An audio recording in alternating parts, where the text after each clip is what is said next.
मत्ती की इंजील बाब 15।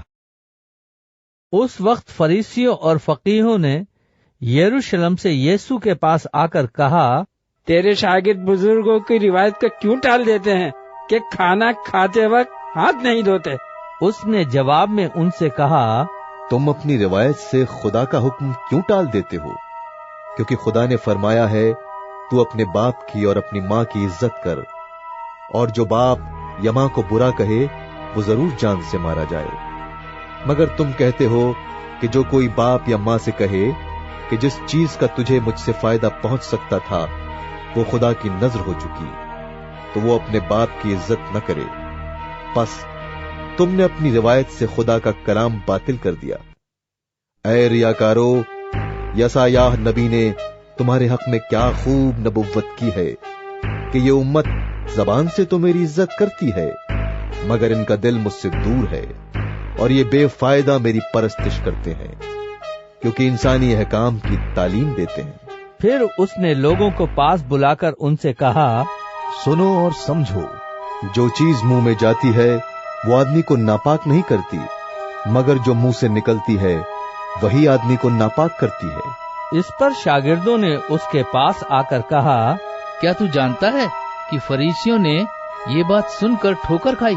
उसने जवाब में कहा, जो पौधा मेरे आसमानी बाप ने नहीं लगाया जड़ से उखाड़ा जाएगा। उन्हें छोड़ दो, वो अंधे राह बताने वाले हैं, और अगर अंधे को अंधा राह बताएगा तो दोनों गड्ढे में गिरेंगे। पतरस ने जवाब में उससे कहा, ये तमसील हमें समझा दे। उसने कहा, क्या तुम भी अब तक बेसमझ हो? क्या नहीं समझते कि जो कुछ मुंह में जाता है वो पेट में पड़ता है और मजबले में फेंका जाता है? मगर जो बातें मुंह से निकलती हैं वो दिल से निकलती हैं, और वही आदमी को नापाक करती हैं, क्योंकि बुरे ख्याल, खून रेजियां, जिनाकारियां, हरामकारियां, चोरियां, झूठी गवाहियां, बदगोइयां दिल ही से निकलती हैं। यही बातें हैं जो आदमी को नापाक करती हैं, मगर बगैर हाथ धोए खाना खाना आदमी को नापाक नहीं करता। फिर यीशु वहां से निकलकर सूर और सैदा के इलाके को रवाना हुआ, और देखो एक कनानी औरत उन सरहदों से निकली और पुकार कर कहने लगी, ऐ खुदाबंद, इब्ने दाऊद, मुझ पर रहम कर। एक बदरूह मेरी बेटी को बुरी तरह सताती है। मगर उसने उसे कुछ जवाब न दिया, और उसके शागिर्दों ने पास आकर उससे ये अर्ज की, उसे रुखसत कर दे, क्योंकि वो हमारे पीछे चिल्लाती है। उसने जवाब में कहा, मैं इस्राएल के घराने की खोई हुई भीड़ों के सिवा किसी के पास नहीं भेजा गया।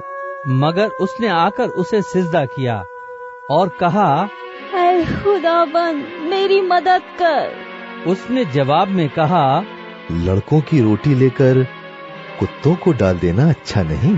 उसने कहा, हाँ खुदाबंद, क्योंकि कुत्ते भी उन टुकड़ों में से खाते हैं जो उनके मालिकों की मेज से गिरते हैं। इस पर यीशु ने जवाब में उससे कहा, ऐ औरत, तेरा ईमान बहुत बड़ा है, जैसा तू चाहती है तेरे लिए वैसा ही हो।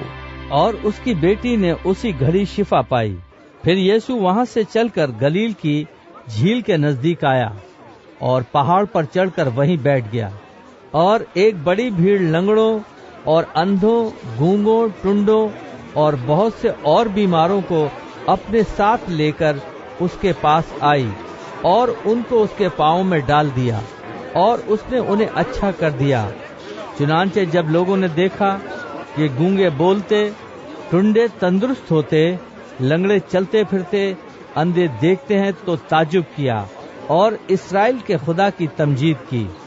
और यीशु ने अपने शागिर्दों को पास बुलाकर कहा, मुझे इस भीड़ पर तरस आता है, क्योंकि ये लोग 3 दिन से बराबर मेरे साथ हैं और इनके पास खाने को कुछ नहीं, और मैं उनको भूखा रुखसत करना नहीं चाहता, कहीं ऐसा न हो कि राह में थक कर रह जाएं।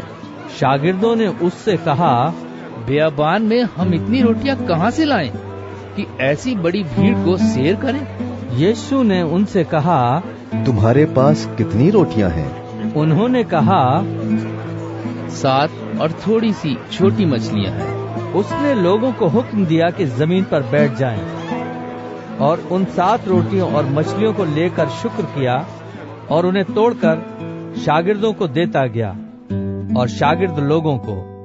और सब खाकर सेर हो गए और बचे हुए टुकड़ों से भरे हुए 60 टोकरे उठाए, और खाने वाले सिवा औरतों और बच्चों के 4000 मर्द थे। फिर वो भीड़ को रुखसत करके कश्ती में सवार हुआ और मगदन की सरहदों में आ गया।